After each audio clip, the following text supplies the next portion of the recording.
Welcome back mga ka-TH. Ito po yung bato na nahukay mga ka-TH, 5 meters sa digging site.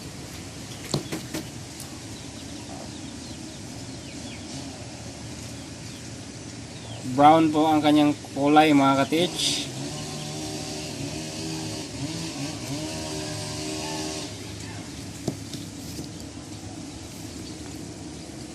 At alam nyo ba mga ka-TH na base sa color coding ng treasure ay isa po itong palatandaan mga ka-TH na nagsasabi na mayroon pong ibig sabihin mga ka-TH kapag nakahukay ng ganito.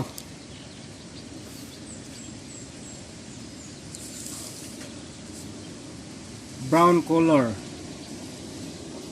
ng lupa or bato na nahukay mula sa site. Base po sa itinuro sa atin ng ating kaibigang treasure hunter mga ka-TH, anumang kulay ng lupa or bato na pula, ibig sabihin mga ka-TH, ang meaning po nun ay mapanganib, danger. Kaya kung ang iyong nahukay na lupa o bato na merong kulay na maroon, ang ibig sabihin po ng maroon mga ka-TH ay change direction, mag-iba ng direksyon. At kung nakahukay naman po tayo ng green, ang ibig sabihin po ng green ay object on the side.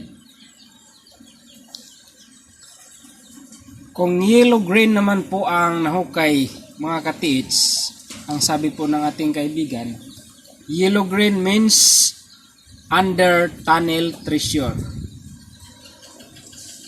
Kapag nakahukay po ng yellow-green.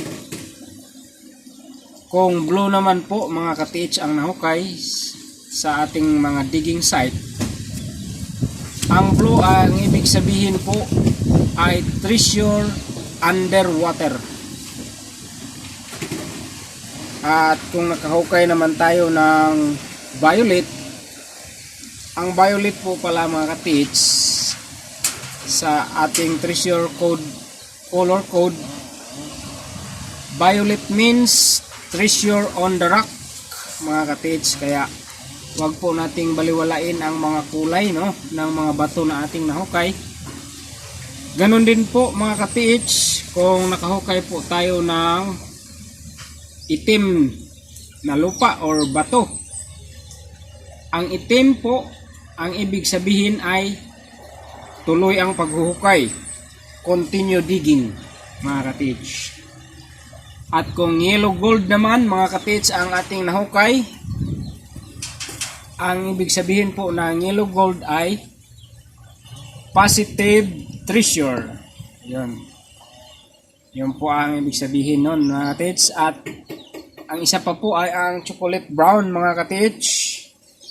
Kung nakahukay po tayo ng kulay chocolate brown, nasa tamang color. Ang ibig sabihin niya, right color.